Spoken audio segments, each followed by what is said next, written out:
Hi, my name is Iga and you're watching Pixie in the Notes. Today I would like to talk about fragrances that are too good to handle. If you're interested, then keep on watching. So let me first explain what I mean by a fragrance that is too good to handle. I don't know if you can relate, but I have this thing that if something is too good or too cute, I have this feeling inside me that makes me feel like in a second I'm going to explode out of well-being. So these are fragrances that evoke the feeling that I call, and I know this is like a Filipinian word, I don't know if I pronounce it well, this is like a jiggle moment for me when I wear it and I'm like, I can't, it's too good, it's too good. So I have a handful of fragrances like this, and I know it's gonna be quite difficult for me to really explain them because whenever I sniff them, my intellectual capacity goes down and only the pleasure center is like, you know, flashing all over, like, and my brain is like exploding. So fasten your seatbelts and let's get started. So I'm going to start with a fragrance, and I'm sorry because this one is actually discontinued. This is the limited edition Shalimar Vanilla Millesine Vanilla Plantifolia. Unfortunately, this is long gone, and I had to include it, but I'm sorry because you won't be able to get it. And oh my dear God. When I first smelled this, it made me cry. It made my heart pounding and I literally cried. It was so good. So this is the Shalimar DNA with a lot of vanilla added, some iris, some other goody stuff, and this smells so rich, opulent, dark, but there is this tiny kind of sparkle and brightness about it that breaks and acts like a counterpoint. And to be perfectly honest, as a vanilla lover, when I got this, that was the vanilla journey over for me. Nothing can beat that for me personally. So since I got this fragrance 2 years ago, I haven't bought a vanilla perfume, and I probably never will. So, but that's enough of this because unfortunately most of you cannot buy it right now. I really do hope that Guerlain will introduce those into the regular line because this is too good to be gone. I have a backup bottle, by the way. Another fragrance on my list is Van Cleef & Arpels Orchid Vanille. This fragrance melts my brain.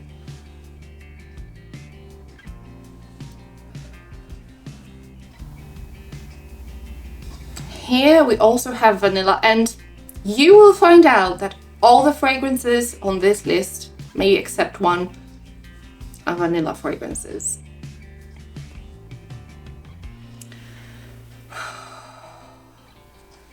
It switches off a thinking mechanism in my brain, and I'm just like, okay, so by melting you meant melting.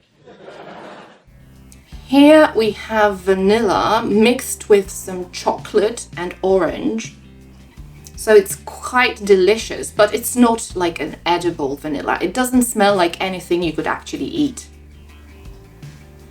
But there is something, the deal breaker for me here is this slight rubberiness. I can't pinpoint what that is, but it has that slight rubberiness that makes it absolutely amazing for me.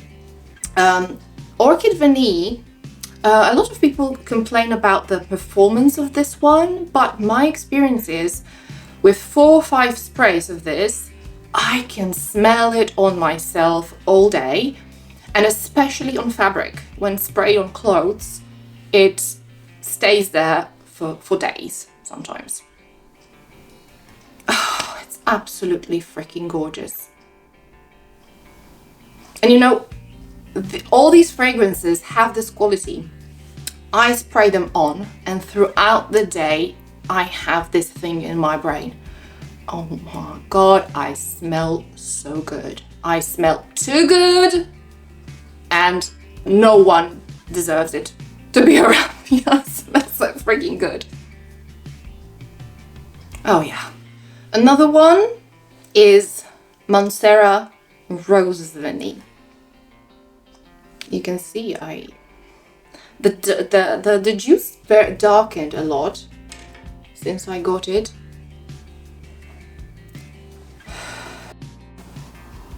Okay, so this is vanilla served with rose. So this is like the jammiest vanilla, jammiest rose.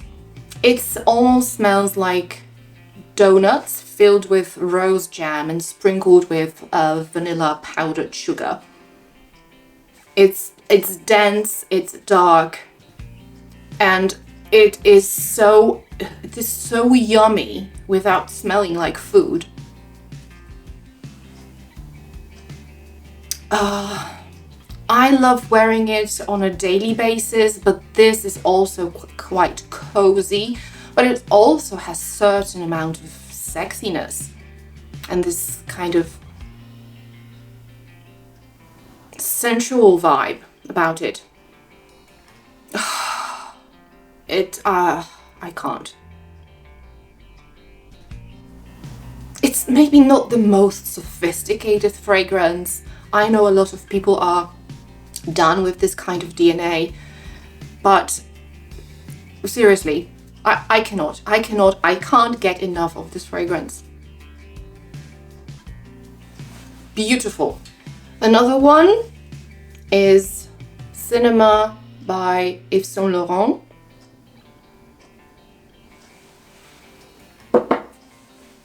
So Cinema is my #1 fragrance, and it has been my #1 fragrance for basically a decade now, and nothing is going to change it probably. So this is a mix of beautiful citrus with this very transparent vanilla, some florals, very nondescript florals, and a beautiful ambery, musky base.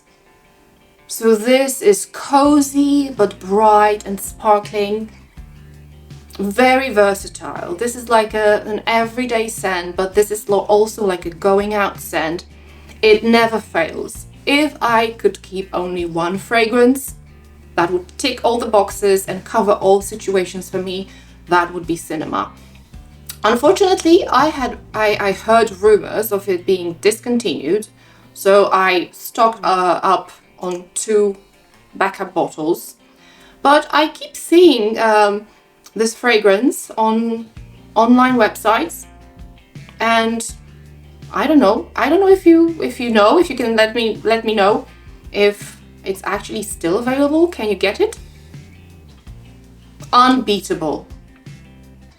It gives you this feeling of uplifting mood, staying cozy under the blanket with warm tea with some orange slice and a little bit of sugar, and you feel so cozy and wonderful, and yeah, this is Cinema for me. Another fragrance on the list is a Dama Bianca by Xerjoff.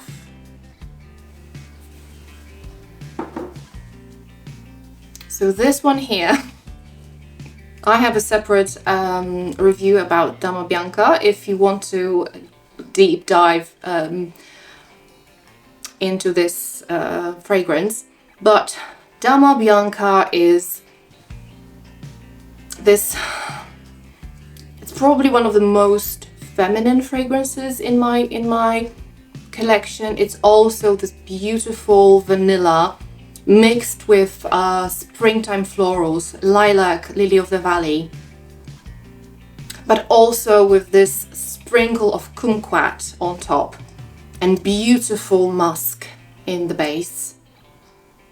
It's fluffy, it's smooth, it's very feminine.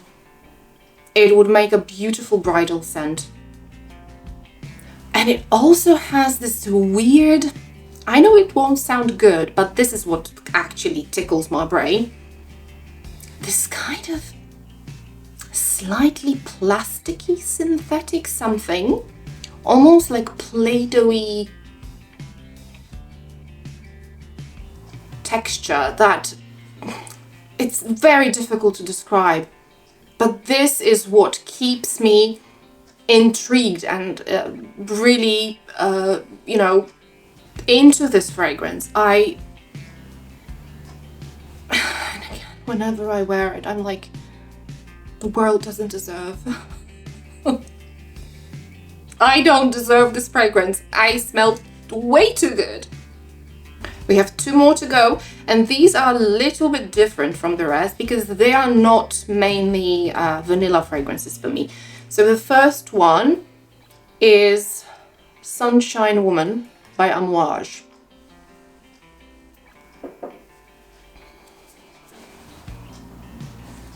This is sunshine in a bottle. This is antidepressant that could be prescribed by doctors. Beautiful, juicy apricot, dewy apricot.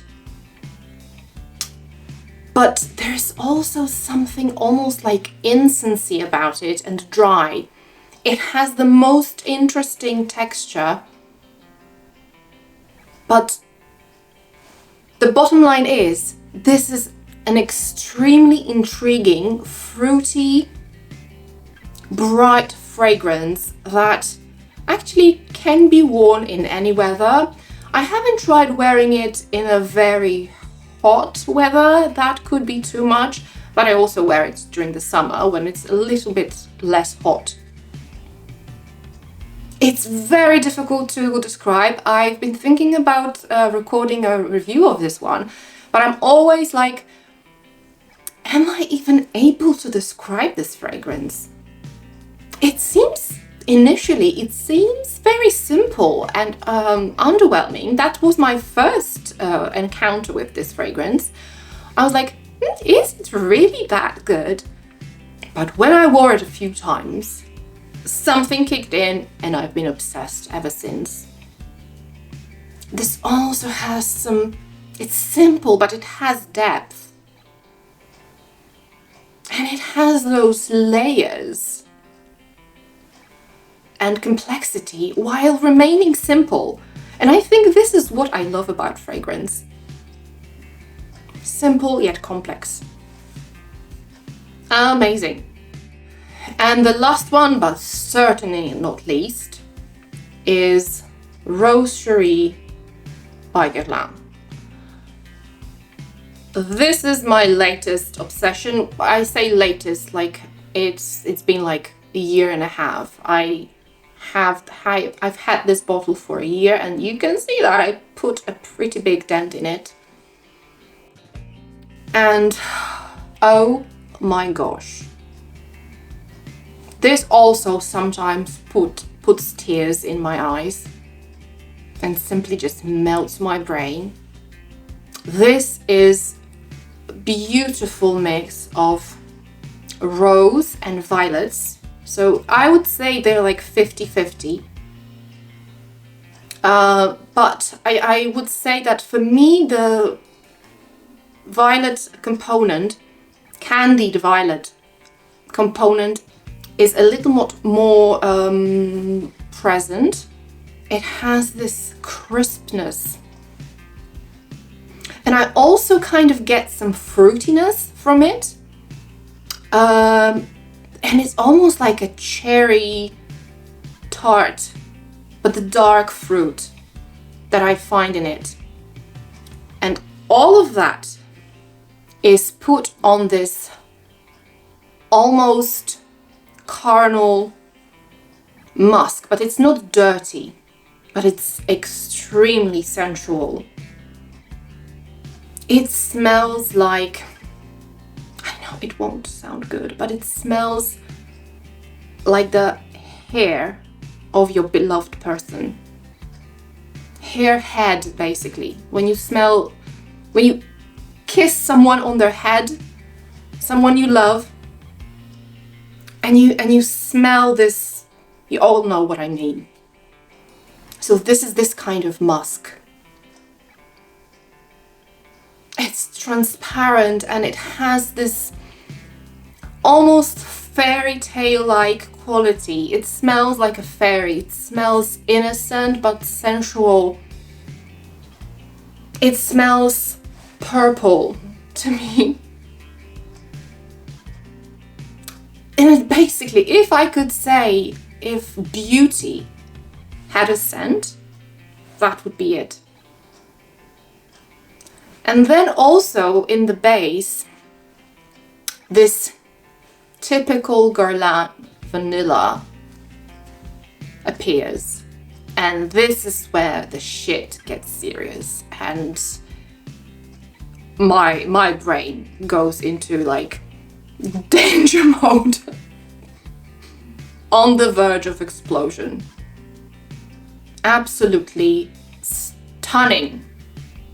So let me know if you relate to this state of mind when you sniff a fragrance and you feel that this is too good to handle. And share with me what kind of fragrances do that to you. I'm really curious to hear your suggestions. And thanks for watching. See you next time.